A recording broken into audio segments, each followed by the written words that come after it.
Siapa yang tidak tahu Khalid bin Walid?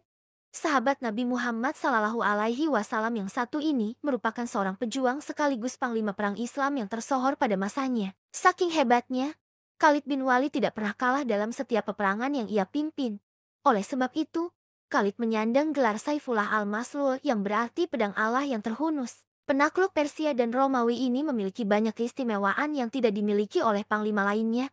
Seperti dikutip dari buku para panglima perang Islam yang ditulis oleh Rizm Aizid, salah satu keistimewaannya yaitu berhasil menyatukan Arabia untuk pertama kalinya dalam sejarah. Bahkan, ia berhasil membentuk entitas politik yang bersatu dan disebut sebagai kekhalifahan. Selain itu, Khalid bin Walid juga menjadi satu-satunya panglima tertinggi pada masa Nabi Muhammad SAW dan para penerusnya. Ide-idenya yang cemerlang, taktik perangnya yang jitu, hingga keperkasaannya yang tiada tara membuatnya menjadi sosok yang sangat hebat. Khalid bin Walid juga menjadi juru tulis Rasulullah Sallallahu Alaihi Wasallam. Gelarnya sendiri adalah Abu Sulaiman. Khalid bin Walid lahir pada tahun 592 M. Ia merupakan anak dari pasangan Walid bin Mughirah dan Lababah Syagri binti Al-Harits bin Harb. Ayahnya berasal dari Bani Mahshum, salah satu marga terkemuka di kalangan suku Quraisy. Khalid bin Walid merupakan salah seorang pemimpin yang paling berkuasa di antara orang-orang Quraisy. Paman-pamannya juga tergolong sebagai kaum yang terpandang di Quraisy. Ayah Khalid bin Walid memiliki kebun buah-buahan yang membentang dari Mekah sampai Taif. Berdasarkan silsilahnya, ia bersaudara dekat dengan Rasulullah Sallallahu Alaihi Wasallam.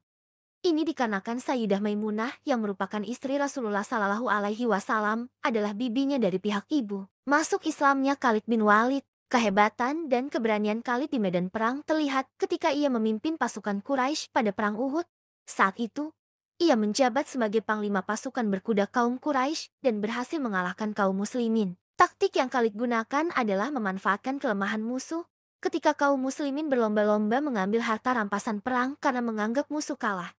Dari arah belakang pasukan Khalid menyerang balik kaum muslimin secara mendadak. Serangan itu membuat pasukan muslimin kalah telak dan kemenangan menjadi milik kaum Quraisy. Usai perang Uhud, Khalid bin Walid menyatakan diri masuk Islam.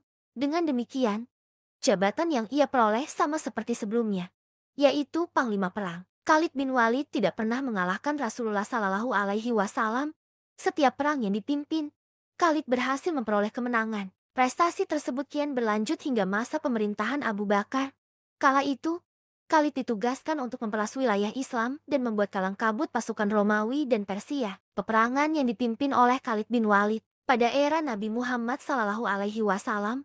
Pertempuran yang dipimpin oleh Khalid bin Walid ialah Perang Mu'tah, pembebasan Mekah, pertempuran Hunain,